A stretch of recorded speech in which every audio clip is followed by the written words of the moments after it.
colère de Dieu se révèle du ciel contre toute impiété et toute injustice des hommes qui retiennent la vérité captive injustement. C'est pourquoi Dieu les a livrés à l'impureté selon les convoitises de leur cœur, en sorte qu'ils déshonorent eux-mêmes leur propre corps. C'est pourquoi Dieu les a livrés à des passions infâmes, car leurs femmes ont changé l'usage naturel en celui qui est contre nature. Et les hommes aussi, se livrant à des passions, ces mêmes passions infâmes-là, se sont tournés les uns contre les autres. Donc, la toute dernière question Amen. va m'amener à vous poser cette question-là. Oui. Et on attend un peu partout de l'immoralité. La Bible même en parle de l'immoralité. Oui. Et surtout l'immoralité sexuelle. Comment on peut faire pour s'en débarrasser de l'immoralité sexuelle? Amen. Donc, quand on définit l'immoralité, c'est la dépravation, voilà, c'est la perversion sexuelle. Et quand nous lisons dans Romains 1, la première des choses qui m'a touché, ça c'est avant même que je ne sois chrétien, quand j'ai lu Romains 1, j'ai vu que Dieu était en colère à travers l'apôtre Paul. Wow. Il a parlé, il a dit, quand nous lisons Romains 1, 18, il dit que la colère de Dieu se révèle du ciel contre toute impiété et toute injustice des hommes qui retiennent la vérité captive injustement. Oui. Et il dit, verset 24, lorsque vous lisez, il va parler, il dit, mais c'est pourquoi Dieu les a livrés à l'impureté selon les convoitises de leur cœur, en sorte qu'ils déshonorent eux-mêmes leur propre corps. Wow. 26, verset 26 nous dit, c'est pourquoi Dieu les a livrés à des passions infâmes, car leurs femmes ont changé l'usage naturel en celui qui est contre nature. Et les hommes aussi, se livrant à des passions, ces mêmes passions infâmes-là, se sont tournés les uns contre les autres. Et ainsi, ils méritent la colère de Dieu. C'est pour dire quoi? C'est pour dire que l'immoralité sexuelle, c'est le péché qui blesse plus le cœur de Dieu. Wow. L'apôtre Paul a souligné ça.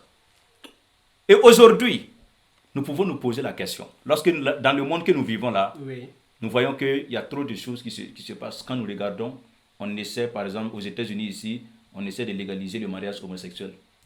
Tout en oubliant que c'est à cause de ça que Dieu a détruit Sodome et Gomorrhe.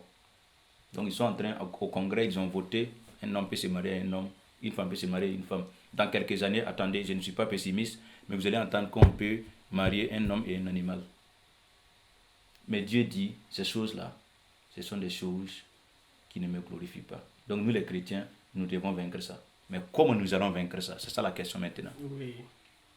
Parce que dans 1 Corinthiens, lorsque nous lisons 1 Corinthiens 6, verset 18, Paul dit, fuyez l'impudicité. Il dit, quel que soit le péché qu'un homme peut commettre là, c'est en dehors de son corps. Mais celui qui se livre à l'impudicité sexuelle, il fait quoi? La personne est en train de détruire son propre corps.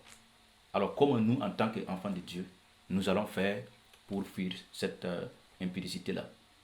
Alors nous devons, la première des choses, obéir à la parole de Dieu. Ça c'est la condition sine qua non, la condition sans laquelle nous ne pouvons pas avoir la victoire. C'est pourquoi le psalmiste a demandé, mais comment un homme rendra-t-il ses sentiers purs? Il dit, mais Seigneur, en obéissant, en marchant selon ta parole, en obéissant à ta parole.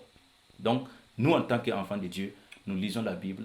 Nous voyons par exemple dans Lévitique 18 au verset 22, Dieu a dit que celui qui couche avec un homme ne couchera pas avec un homme comme on couche avec une femme. Donc, nous devons pratiquer ça.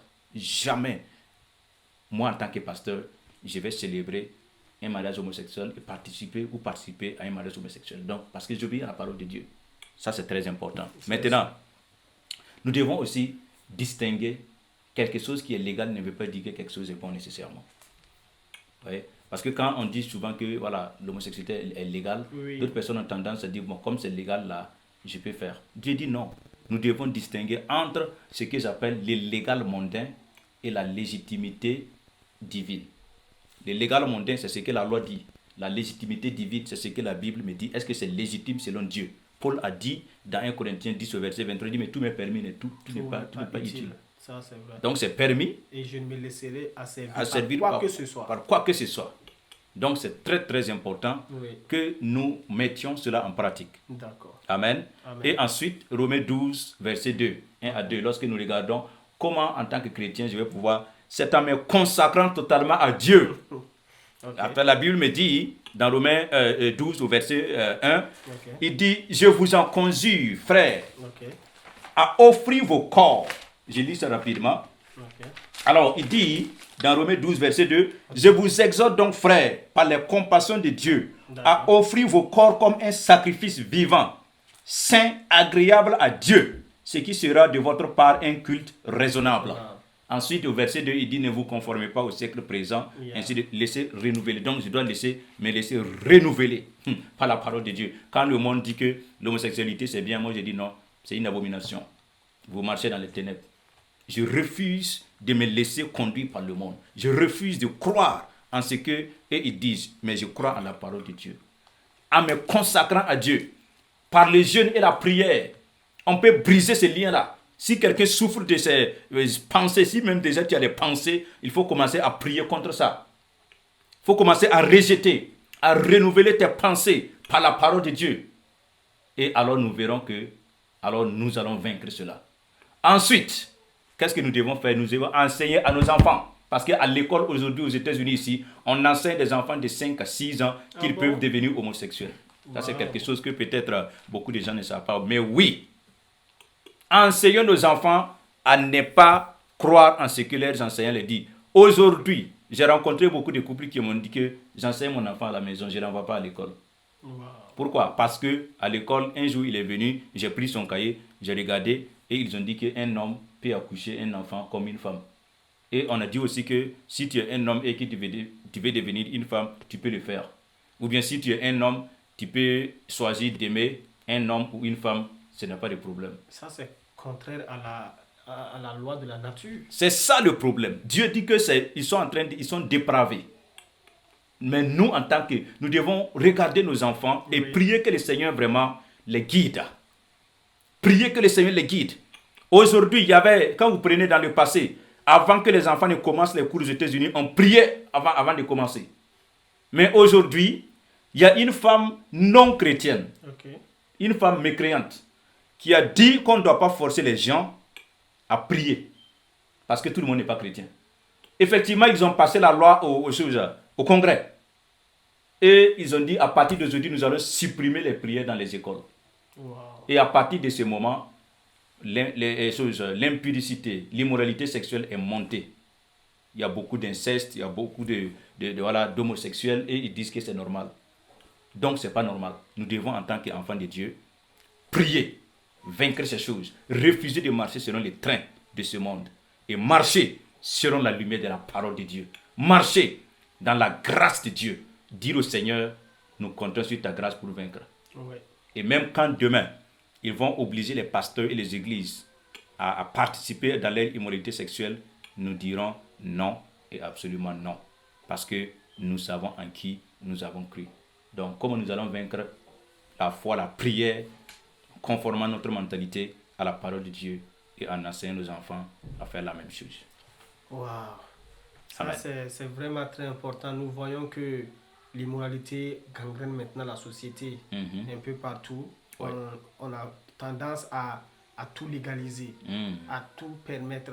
Mais vous avez votre solution dans Romains 12, versets 1 à 2. Amen. Là-bas, on nous parle ce que Dieu dit. Dieu est contre toute immoralité. Et de surcroît l'immoralité sexuelle. Amen. Que tu sois chrétien, que tu ne sois pas chrétien, ce n'est pas bon pour ton corps. Donc, toi qui m'écoutes aujourd'hui, essaie de faire de l'effort, car l'immoralité sexuelle n'a jamais été la solution. Amen. Et ça va au contraire t'amener à faire des choses qui ne plaisent pas à Dieu. Amen. Et Dieu n'aime pas ça. Et pourtant, Dieu t'aime. Dieu veut que tu sortes de ça et que tu te confies à lui. Amen. Et c'est sur ça que nous allons nous arrêter aujourd'hui avec l'homme de Dieu, pasteur Charles Samadogo, de l'église International Vision for Evangelism basée ici aux États-Unis. C'est un plaisir d'avoir ce moment avec vous. Amen. Merci d'avoir accepté notre interview. Et je ne sais pas si vous avez un dernier mot à dire à ceux qui vous suivent. Amen. Et avant que nous puissions nous arrêter. Oui, un dernier mot. Voilà, pour la jeunesse, nous tous, nous sommes des jeunes serviteurs de Dieu. C'est pour vous dire que nous sommes plus que vainqueurs.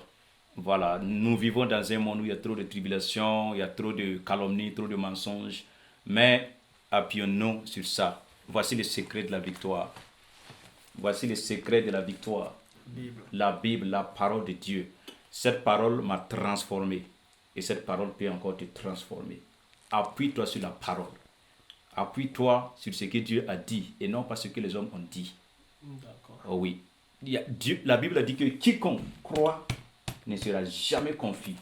Donc, la source de notre bonheur, de notre victoire, c'est la Bible, c'est la parole de Dieu. Et une relation personnelle avec Dieu. Prie ton Dieu. Ne laisse personne te dire que tu n'es pas sur la bonne voie. Le diable va essayer. Il va essayer de te décourager par-ci, par-là. Utiliser des gens pour te décourager, mais continue, persévère. Et la victoire est pour nous.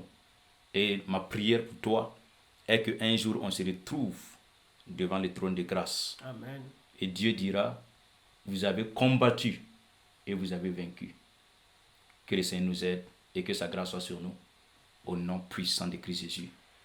Amen. Amen. Et c'est sur ce, nous allons vous dire bye bye. Merci d'être avec nous. Amen. Merci de nous avoir écoutés. Si vous avez aimé, n'oubliez pas de liker et de partager afin que d'autres personnes également puissent suivre. Merci bien, homme de Dieu, pasteur. Amen. Que Dieu vous bénisse. Merci. Et que Dieu bénisse votre foyer. Amen. Et merci pour ces conseils. Amen. Et je sais que prochainement, on viendra pour encore vous arracher quelques Amen. mots. Je suis disponible. Merci bien. Que la grâce de Dieu soit avec vous. Merci d'être venu. Merci. Au nom de Jésus. Ok. Amen. Ok, merci à tous et bye bye.